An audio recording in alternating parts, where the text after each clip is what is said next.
what you see is somebody who's trying to understand her situation. Now at 10, more details surfacing in the Kouri Richins case. Prosecutors have now accessed her Google search history ahead of a Monday hearing. Plus, 2 passengers safely rescued from a burning car on State Route 18 in Diamond Valley. How a first responder and the fire department saved the passengers. And a rare sight seen around Utah recently, moose triplets spotted with their mom at Summit Park. Live from Utah's first TV station, ABC4 News celebrates 75 years. Welcome to ABC4 News at 10. I'm Glenn Mills. Emily Flores has the night off. Thanks so much for joining us. We begin with some exclusive details that have now surfaced in the Kouri Richins case. She's the Utah author who wrote a children's book on grief and then later was accused of murdering her husband. She's expected to appear in court on Monday. ABC4's Elena Castro live in studio with the latest. Uncovered Google searches now painting a picture of where Kouri Richins' head may have been in the days following her husband's death. Searches like Women Utah Prison, how to turn off Find My iPhone, and can you delete everything off an iCloud account? The searches continue with questions asking how to completely wipe an iPhone remotely, and can the cause of death be changed on a death certificate? Criminal defense attorney Clayton Sims gives us an attorney's perspective on what she may have been doing. What she's doing is she's just researching her case. She's looking at how evidence is processed, how the FBI processes a cell phone. Can messages be deleted? Can Facebook be deleted? Maybe she's trying to understand what the time frame is. You know, how long is it going to take for the FBI to investigate this? How long is it going to take for the police to investigate this? So these are, again, Google searches after the death. According to Kouri's history, she read articles that would certainly cause people to question. An article from Vox titled, "Police Can't Read Your Messages, but Here's What They Can See." Another article from Bladen Online with the headline, "Delay in Claim Payment for Death Certificate with Pending Cause of Death." Sims adding that this adds to the picture of her case and where she may have been mentally at the time. Some of the articles were, can you overdose on fentanyl? Can you overdose on a single pill of fentanyl? These are things that she may want to look at. If she's accused of that, she may want to see if that's possible. So I don't think it's insignificant. I think her state of mind, what she's looking at, what she's researching, could be important. But certainly, I think there's nothing there that indicates guilt.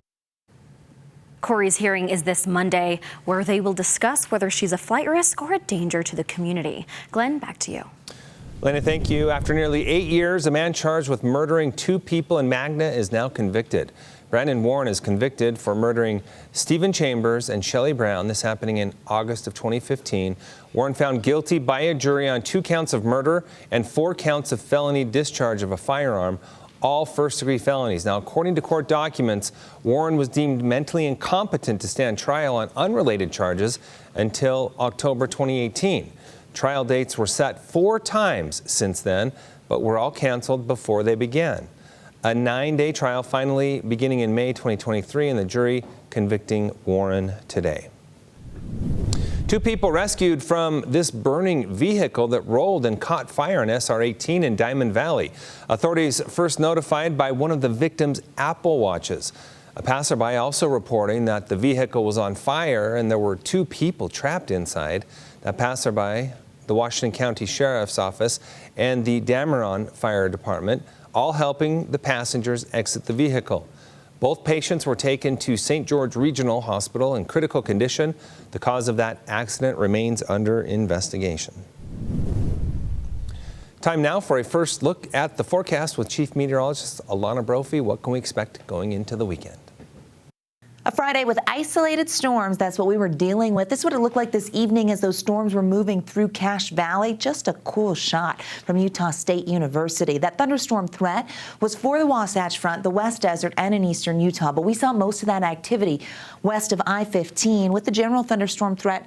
Winds up to 40 miles per hour possible with the storms that were coming through. They really peaked this evening with the help of daytime heating. You can notice those white arrows there giving you an idea of those southwesterly winds that also crank cranked some of our temperatures. Now, the area of low pressure that has kept us unsettled for the last several days today pulled a little further away from the Beehive State, moving north. It's a weakening area of low pressure, but we have enough moisture pumping into the state, which is why we saw our isolated storms. Into tomorrow, the threat of storms holds on, but it becomes slight. So there's just a slight chance we could see some isolated activity, but then things start to change. The high temperature trend actually climbs as we get through the next couple of days and then dips significantly rolling into next week. That's because of the pattern that is setting up. I'm going to break that down for you coming up in your full forewarned forecast in just a few moments.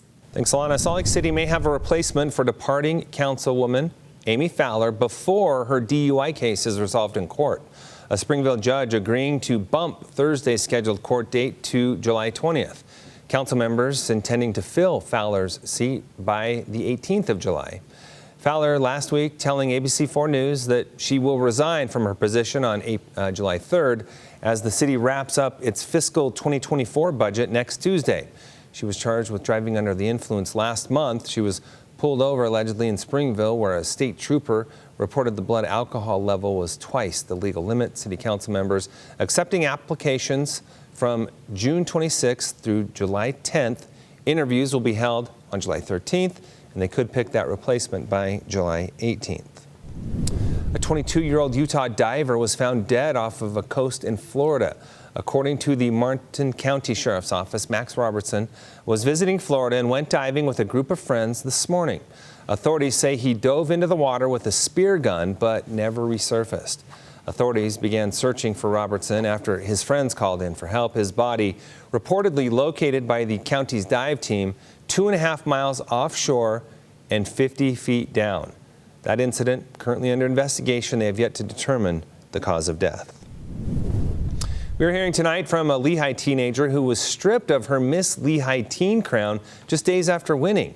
Pageant directors say there was an issue with her age. Amanda Giraldi says she did everything right preparing for her first pageant. She's 17 and was born in 2005, not 2006, which is the cutoff year. But no one caught that until after she won. She even showed us the paperwork she signed, stating that contestants must be born between 2005 and 2010. But days after she won, pageant directors discovering the mistake, going to her house, taking away the title, gown, and sash, giving it to the runner-up. They didn't want to hear anything that we really had to say. They had made up their mind, and even though I won, it didn't matter what my opinion was. The local pageant directors offered her a new title they created, but she did not accept it. She does get to keep the $1,000 scholarship she won, but she says the title comes with a lot of opportunities that she can now not take part in anymore. All right, just an amazing sight. Take a look at this, spotted in Utah recently. Rare moose triplets and their mother spending time together in Summit Park. Isn't that incredible? And you have to do this, give credit to the mama moose for carrying those 3 calves during this difficult winter. The chance of spotting triplets doesn't happen that often. Tiffany Quilter getting those pictures for us tonight. It's the annual Night Out Against Crime and Safety Awareness Drive in Kearns. The Unified Police Department, Unified Fire Authority, and Kearns Community Council coming together to organize this event to spread awareness. People interacting with firefighters and police officers who shared a few safety tips. The Kearns police chief saying this is a good time to create awareness and the importance of working together to reduce crime. It really is an opportunity to help our community discover new ways to protect themselves. We set up booths here and have all of our officers out here to explain some of the things that we can do. Our community council, our Metro Township partners here have also worked with us to help provide resources to us. There were various demonstrations by the fire departments and local police units, the chief continuing to say that events like this give them an opportunity to showcase how much effort they put toward the community. Coming up, the 49-page indictment against former President Donald Trump now unsealed. The sweeping charging documents allege Trump kept highly classified records packed in boxes at his Mar-a-Lago estate, including a ballroom and a bathroom.